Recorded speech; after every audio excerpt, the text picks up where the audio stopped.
जय जय श्री सीताराम भक्तों, स्वागत है आपका हमारा YouTube चैनल ब्रह्मेश्वर महादेव ज्ञान दर्पण में। भक्तों, आज जो हम चर्चा करने वाले हैं, आज हम आपको जो है पौष मास के कृष्ण पक्ष में जो गणेश चतुर्थी का जो व्रत आता है, जिसको अखूरत चतुर्थी के नाम से भी जाना जाता है, इस व्रत की जो है कथा हम आपको सुनाने जा रहे हैं। भक्तों, भगवान गणेश जी जो है रिद्धि सिद्धि के दाता हैं और संकटों का नाश करने वाले हैं, भय का नाश करने वाले हैं। किसी प्रकार की कोई भी हमारे कार्यों में अड़चना आती हैं, कोई विघ्न बाधाएं आती हैं, उसको दूर करने वाले भगवान गणेश जी हैं। भक्तों, मैं बार बार कहता हूं, देखिए जैसे भगवान सर्वव्यापी है, अंतर्यामी है, वो एक है, तत्व तो उसका एक है, परंतु उसने क्या है कि वो अलग अलग रूपों में जो है व्याप रहा है, अलग अलग रूपों में आकर के अलग अलग कार्य वही करता है। तो खासकर हमारे जो शास्त्रों ने आज्ञा दी है, जैसे हमारे जो पंचांग देवता है, जैसे ब्रह्म तत्व जो है, ब्रह्मा के स्वरूप जो है भगवान सूर्य है, और भगवान विष्णु जो है पालन करता है, और संहार के देवता जो है भगवान शंकर जी हैं। जैसे भगवान जैसे ब्रह्म रूप में हमें जो है उत्पत्ति स्वरूप है, और भगवान सूर्य का जो है वो भगवान सूर्य जो है उसका प्रतिनिधित्व करते हैं।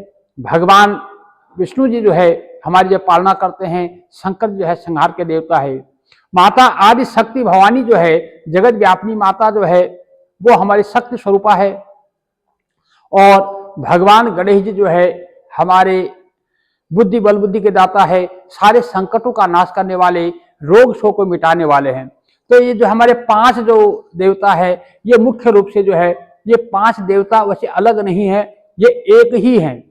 भगवान एक है, वो अलग अलग रूपों में जो है व्याप करके, उससे जो है अलग अलग रूप में व्याप करके वो हमारे जो है हमारा कल्याण करते हैं, और हमें उस रूप में आकर के उस विधि से जो है उस रूप में हम उसको भजते हैं, तो हमें उसका जो है वो फल प्रदान करते हैं।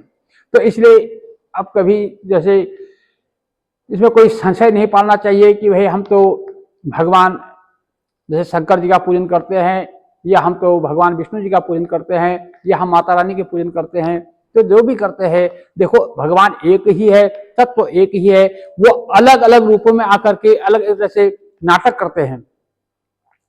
तो वो लीला करके जो है वो हमें जो है हमारे कल्याण के लिए, धर्म की रक्षा के लिए, मानव कल्याण के लिए वो अनेकों रूप धारण करते हैं, अनेक रूपों में आकर के वह जो है हमारा कल्याण करते हैं। भक्तों, इस बार जो है जो ये पौष मास के जो अखूरत जो गणेश चतुर्थी व्रत की जो कथा है वो इस प्रकार से आती है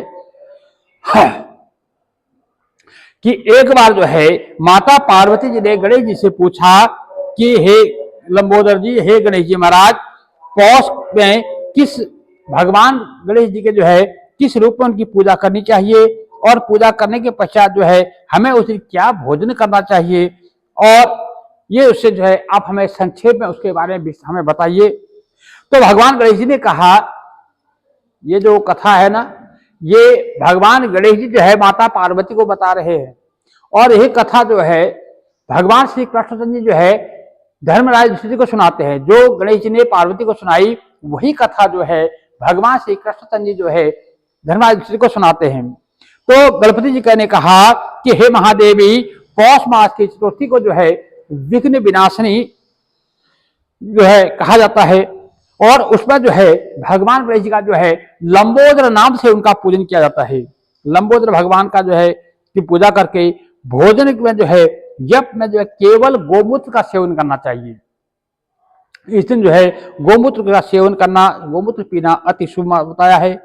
व्रती को जो है पूर्वोक्त विधि से, यानी कि जैसे हम बताते हैं कि जैसे ब्रह्म मुहूर्त में उठना है, जिससे हम पूरी इसका विस्तार से हम पहले व्रत करने की विधि में पहले बता चुके हैं। तो उस हिसाब से जो है उठ करके उनको पूजा करना चाहिए, और दिन भर जो है शांत भाव से निराहार रह करके उसको व्रत करना चाहिए। दिन में उसको सोना नहीं चाहिए, ब्रह्मचर्य का पालन करना चाहिए, और रात्रि में जो है फिर पूजन करना चाहिए। पूजन के पश्चात जो है ब्राह्मण को भोजन कराए, और दूध से निर्मित खीर में जो है शुद्ध घी मिला करके भगवान गणपति के मंत्र से जो है उसका हवन करना चाहिए। जैसे ओम श्री गम गणेशाय नमः, ओम श्री गम गणेशाय नमः इत्यादि मंत्रों से जो है उनको जो है भगवान गणेश जी को जो है पूजन करना चाहिए, हवन करना चाहिए। तो वो कहते हैं, भगवान गणेश जी माता पार्वती से कह रहे हैं कि यदि वो ऐसा जो करता है तो वह शासक को भी जो है अपने वशीभूत कर लेता है, यानी कि राजा भी जो है उसके बस में हो जाते हैं। इस संबंध में जो है हम आपको एक प्राचीन कथा सुनाते हैं कि एक बार जो है राक्षसों के राजा जो रावण थे ने जो है सभी देवताओं को जीत करके वो मधान हो संध्या कर रहे बाली को पीछे से जाकर के पकड़ने लगा, क्योंकि रावण ने जो है इन सारे देवताओं को जीत करके जो है तीनों लोकों में उसने अपना राज्य स्थापित कर लिया था। तो जो कपिराज जो बाली थे वो एक बार जो है समुद्र के किनारे संध्या वंदन कर रहे थे। रावण ने सोचा भाई ये तो बानर है, उसको जाकर पीछे से उन्होंने उसको पकड़ लिया। लेकिन बाली कोई कम नहीं था, तो देवराज इंद्र का पुत्र बाली था, तो उन्होंने जो है रावण को अपनी काख में दबा लिया और काख में दबाए दबाए जो है वो आकाश मार्ग से उसको लेकर के अपने राज्य जो है किष्किंधा नगरी जो थी वहां पर लेकर के आए और उसको बंदी बना करके रावण को जो है उसके रावण के गले में रस्सी बांध करके अपने पुत्र अंगद को जो है खिलौने के रूप में दे दिया कि बेटा इससे खिलो। तो खिलौने के रूप उसको दे दिया। तो रावण के गले में रस्सी बांध करके अंगद ने उसे जो है अपने नगर में जो है इधर उधर घुमाना शुरू कर दिया। विश्वबदयी रावण की इस तरह की दुर्गति को देख करके सारे किष्किंधा के जो नगर निवासी थे वो उस पर जो है हंसने लगे, अट्टहास करने लगे। नगरवासी जो है व्यंग्य करने लगे और कहने लगे कि देखो देखो यह विश्व विजेता रावण, यह त्रिलोक विजयी रावण आज जो है राजकुमार द्वारा सड़कों पर घुमाया जा रहा है। तो नगर निवासियों के व्यंग्य से रावण जो है बहुत लज्जित हुआ, उसे अपने आप में बहुत शर्म आने लगी। उसने जो है लज्जा का अनुभव करके सांसें जो है वो लंबी लंबी सांसें लगा। अब उसका जो घमंड था, जो उसका अहंकार था वो चूर हो गया, क्योंकि कहते हैं ना कि कभी भी अहंकार नहीं करना चाहिए, क्योंकि हमेशा शेर को ही कहावत है कि शेर को हमेशा सवा शेर मिलता ही मिलता है। इसलिए हमें कभी भी जो है किसी चीज का, चाहे वो धन का हो, चाहे पुत्र का हो, चाहे बल का हो, चाहे शक्ति का हो, उसका जो है हमें अहंकार नहीं करना चाहिए, क्योंकि भगवान जो है अहंकार को बहुत जल्दी तोड़ देते हैं। तो उनका जो है अहंकार अब चूर चूर हो गया था। अब उसने जो है अपने नाना पुलस्त्य ऋषि को पुकारा, जो उनके नाना थे पुलस्त्य ऋषि, उनको स्मरण किया। तो अपने नाती की करुण पुकार को से मुनि को जो है आश्चर्य हुआ कि मेरा जो नाती है इतना बलशाली है, त्रिलोक विजयी है, उसको ऐसा क्या संकट आ गया है। तो वो अपने नाती की ऐसी दशा को उसने क्यों की, किसने इसकी दशा की, अत्यंत गर्व करने से देव दानव मनुष्य आदि सभी का जो है पतन अवश्यम भाई है। तो जो पुलस्त्य ऋषि है वो कहने लगे, सोचने लगे कि जिसने अहंकार किया, चाहे वो देवता ही क्यों ना हो, तो उसका भी नाश निश्चित है। चाहे वो गंधर्व हो, चाहे वो मनुष्य हो, चाहे वो दानव हो, चाहे वो मानव हो, चाहे वो देवता हो, जिसने अहंकार किया उसका जो है नाश निश्चित है। ये जो है पक्की अवश्यम भावी है, ऐसा जो है पुलस्त्य ऋषि सोचने लगे। तो रावण के समीप आकर के मुनि ने कहा, पूछा कि तुमने मुझे क्यों याद किया, तुम्हें क्या कष्ट है। तो रावण ने उत्तर में कहा कि हे नाना जी, देवताओं को जीतने के कारण मुझे जो है बहुत गर्व करने से मेरी यह दुर्गति हुई है। मैंने संध्या करते हुए एक बानर राज को देखा, पश्चिमी महासागर के तट पर मैंने उसे पीछे से पकड़ने की चेष्टा की, परंतु मैं ही जो है उसके द्वारा इस तरह से जो है पकड़ लिया गया और मुझे वह यहाँ ले आया और मेरे गले में रस्सी बांध करके अपने पुत्र को जो है खिलौने के रूप में जो है मुझे खेलने के लिए दे दिया है। इस दुर्गति को देख करके सारे नगर निवासी जो है मेरी हंसी उड़ाते हैं।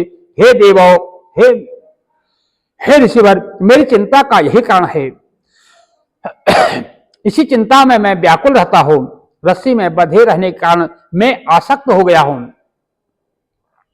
हे नाथ, अब मैं क्या करूं, मेरे जैसा आपके वंश में कोई दूसरा कुल कलंकी नहीं है, अब आप ही मेरी रक्षा कर सकते हैं। मैंने आपके कुल को जो है कलंक लगाया है। पुलस्त्य जी ने कहा कि हे रावण, इसमें डरने की आप कोई बात नहीं है, मैं तुम्हें बंधन मुक्त करा दूंगा। यह बाली जो है देवराज इंद्र के वीर से उत्पन्न है और पराक्रम है तुमसे जो है बढ़कर है। इसकी मृत्यु जो है महाराज दशरथ के पुत्र श्री रघुनाथ जी, श्री रामचंद्र जी के हाथों ही होगी।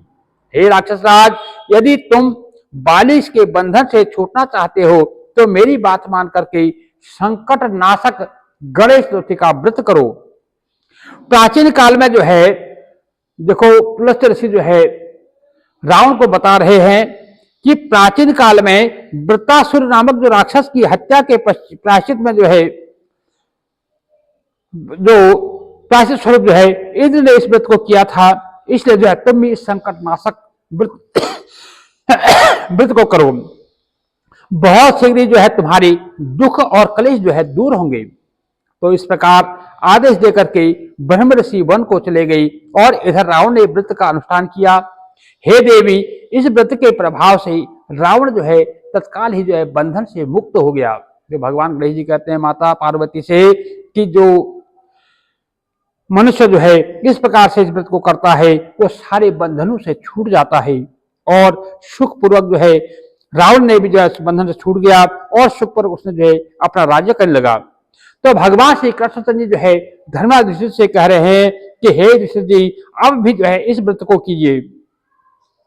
इस व्रत के प्रभाव से समर में समाप्त समस्त तुम्हारे जो शत्रुओं का संहार करके आप जो है अपने उत्तम राज्य को प्राप्त करेंगे।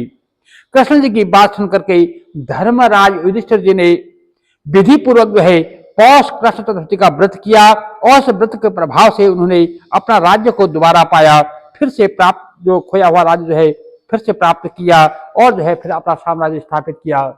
तो इस प्रकार से जो भक्त जो भगवान गणेश जी का जो व्रत करते हैं, जो उनकी पूजा करते हैं, जो उनको दुर्वा चढ़ाते हैं, उनकी उनकी सारी मनोकामनाएं पूर्ण होती है, उनके ऊपर आए हुए सारे संकटों का नाश होता है। क्योंकि भगवान गणेश जी ही जो है संकट नाशक, जो संकटों का नाश करने वाले हैं, बल बुद्धि के देने वाले हैं, अक्षय बल के देने वाले हैं और किसी प्रकार से जो है कोई रोग शोक से ग्रसित है उसको दूर करने वाले जो है भगवान गणेश जी हैं। इसलिए भक्तनों, सभी भक्तनों को जो है भगवान गणेश जी का पूजन करना चाहिए, उनको लड्डुओं का भोग लगाना चाहिए। यदि आप किसी कारण से आप व्रत करने में असमर्थ हैं तो भी गणेश जी का पूजन करके उनको दुर्वा चढ़ाएं और संध्या काल में जो है चंद्र उदय पर जो है चंद्रमा को अर्घ्य जरूर प्रदान करें। भक्तनों, यदि कथा आपको अच्छी लगे तो इसको लाइक कीजिएगा, इसको जो है ज्यादा से ज्यादा लोगों को शेयर कीजिएगा। भक्तनों, यदि अभी तक आपने हमारे चैनल को सब्सक्राइब नहीं किया, सब्सक्राइब कर लीजिएगा और इसको जितना ज्यादा हो सके उतना शेयर करना चाहिए। न जाने किस रूप में कहाँ किसको भगवान मिल जाए, किसका भाग्य कहाँ उदय हो जाए, इसको कोई नहीं जानता। क्या पता किसी के भाग्य उदय के कारण आप भी बन सकते हैं, इसलिए इसको ज्यादा से ज्यादा शेयर कीजिएगा। भगवान गणेश जी आपके सारे मनोरथ को पूर्ण करें। जय जय श्री सीताराम भक्त हो।